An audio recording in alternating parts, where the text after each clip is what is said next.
cualquier proyecto empresarial requiere y necesita de la figura de la capacidad de un líder, porque lo que se refiere a todo lo que es el emblema, lo que significa el liderazgo, representa nada más y nada menos que la base de lo que es potenciar y liderar precisamente cualquier proyecto empresarial. Tenemos con nosotros a Javier Díez. Él ahora, en unos minutos, va a dar una charla muy interesante en lo que se refiere a esta capacidad del trabajo del director general, en lo que es también liderazgo de nivel 5. Yo aquí estaba hablando con el señor Díez, mientras ustedes estaban también, o estabais viendo esta charla de innovación creativa, sobre la importancia, lo vital que es, ¿verdad?, este liderazgo. Buenos días. Buenos días. Sin líder ni tenemos empresa, ni tenemos proyecto, ni tenemos nada. No, ni tenemos futuro.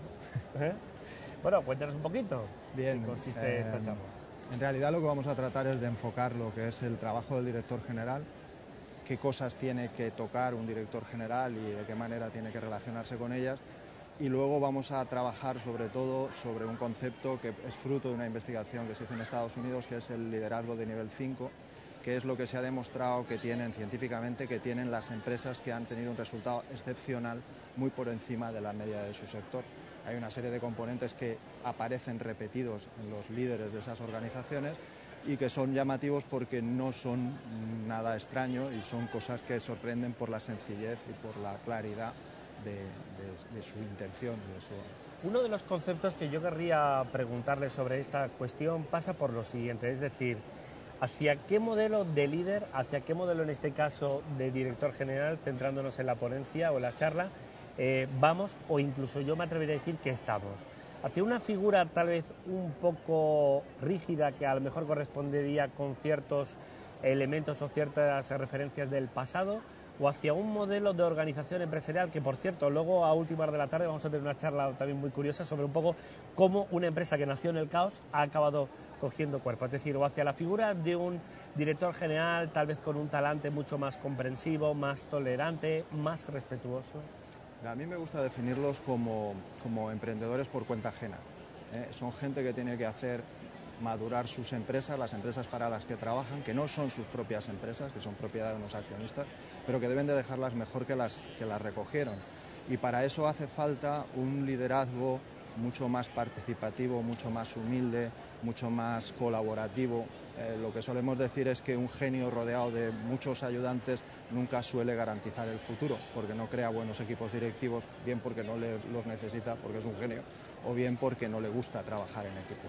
Los líderes que van a mover el futuro son gente humilde, son gente que trabaja en equipo, gente que escucha y gente que tiene una determinación profesional muy importante y muy exigente y un muy bajo perfil público. Es gente que no sale en las noticias. Pero es lo que estamos hablando, es decir, usted lo está comentando muy bien, ahí es donde radica una de las claves de ese talante, ¿no? Es decir, el trabajo en equipo. Me atrevería a resumirlo en una frase, así que tal vez mucho director general, también vamos a hablar un poco de la pyme, por qué no decirlo, con otro tipo de modelo arraigado, ¿no?, en lo que es esa cultura empresarial.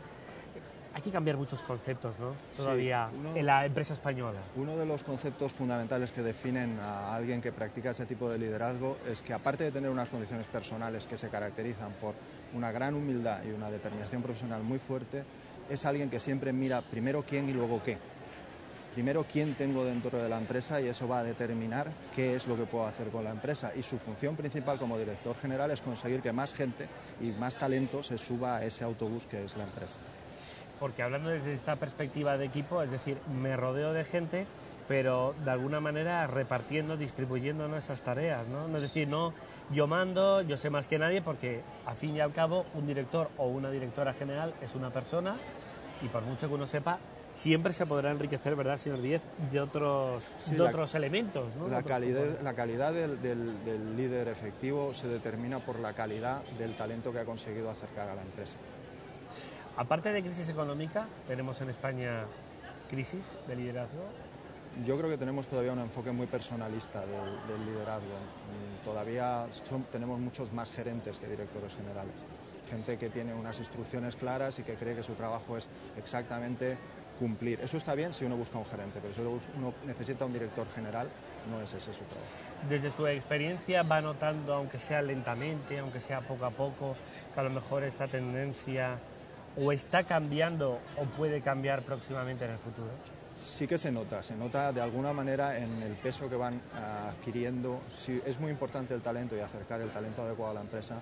El peso del departamento financiero, que antes era brutal dentro de una compañía, ya no lo va siendo tanto. Hay departamentos que tradicionalmente ni siquiera tenían director, que tenían un jefe de personal, que se están convirtiendo en departamentos de recursos humanos, que gestionan el capital humano, que realmente se preocupan mucho sobre quién sube a ese autobús que es la empresa, porque en realidad lo que dice toda esta gente que ha conseguido éxitos espectaculares o magníficos es que no es importante lo que la gente sabe cuando se acerca a la empresa, sino lo que la gente es capaz de aprender.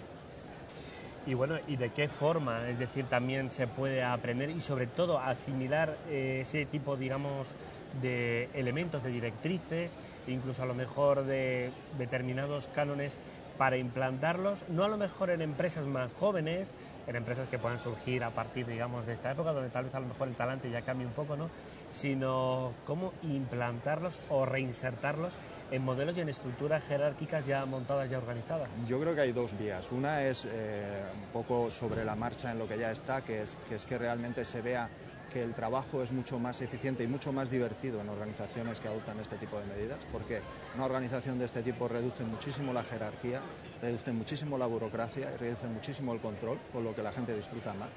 Y desde el punto de vista más importante, si cabe, de abajo, es el que la gente se forme ya con valores culturales distintos, donde cuando yo estudié se trataba de que el objetivo era que uno sacara una buena nota en la universidad. Ahora ya se trabaja en grupo, las notas son de equipo, son de grupo, y eso va creando valores compartidos que nosotros de alguna forma no tuvimos en su momento. Bueno, luego hay otra cuestión que está también evidentemente aquí de plena actualidad, e incluso me atrevería a decir o a calificarla que por desgracia, que es un poco, digamos, la figura de aquellos buenos o grandes profesionales que tenemos en este país y que a lo mejor o bien no ven reconocida su valía, o bien pueden encontrar mejores condiciones económicas, o también a lo mejor muchos no coinciden en lo que se refiere a su formación, porque algunos ya han tenido una formación, digamos, complementaria entre España y también parte del extranjero, ¿no? Es decir, todos estos elementos hacen que estemos perdiendo determinados directivos o determinados valores, o a lo mejor ahora los perdemos, los podemos recuperar, todavía estamos manteniendo muchos, tenemos capacidad de desarrollar, de que permitamos que se puedan desarrollar en el actual contexto económico que vivimos. E incluso, me atrevería a decir, más allá de la crisis. Es decir, sí, en lo que es nuestra configuración empresarial, suponiendo que salgamos de una vez de esta situación, que las cosas más o menos se estabilicen. Entonces, son un montón de interrogantes, ¿no? Un montón de preguntas. En realidad, eso ya es una opinión personal. Lo que yo creo es que lo que no podemos es mantener no operativo el capital humano, porque hay una cosa que decía Theodor Levitt, que es que si el razonamiento es la respuesta a un problema, la ausencia de problemas conduce a la ausencia de razonamiento. Si esta gente no está metida en el mundo del trabajo, va a tener problemas porque no está adquiriendo la experiencia y acumulando la experiencia que tiene que acumular durante una serie de años. Lo mismo que las empresas exportan, un país que no es capaz de desarrollar toda la actividad económica que su capital humano necesita debe de asumir que durante un tiempo tiene que exportar capital humano. Yo lo que sería partidario es de en ese tiempo crear las condiciones para cuando sí que seamos capaces de tener una oferta como país capaz de volver a reabsorber ese capital humano. Pero mantenerlos aquí parados y sin futuro no tiene ningún sentido. Solo la última pregunta muy rápido, porque me la quería dejar para el final. Hablando de liderazgo, ¿cómo ve usted la política? El liderazgo depende de los valores que se respiren y yo todavía no veo valores claros. Es decir, una de las cosas que determina un líder de nivel 5 es reconocer, muy importante, la crudeza de la realidad y mantenerse firme en que lo vamos a superar y en que vamos a ser capaces de superarlo, pero nunca negando la realidad, nunca negando lo mal que se está y nunca cambiando de dirección. La credibilidad es una de las cuestiones más importantes para un líder. ¿Tenemos muchos de nivel 5 o no? Diría que pocos. ¿Que no? No. Vaya. Ojalá la cosa mejore porque evidentemente siempre hace falta la figura del líder, pero más si cabe, ¿no?, en el momento actual en el que estamos. Bueno, pues señor Díez, un placer estar con usted un ratito. Ahora que haya mucha suerte en esa charla, en esa ponencia, donde le puedan atender muy bien y donde, quién sabe, ¿no?, si además incluso aquí en uno de estos magníficos auditorios que tenemos aparecen futuros líderes. Seguro. Eso supongo que será un orgullo, ¿no? Para usted, ¿no? Seguro, yo estoy seguro de que va a ser así. Muy bien, gracias.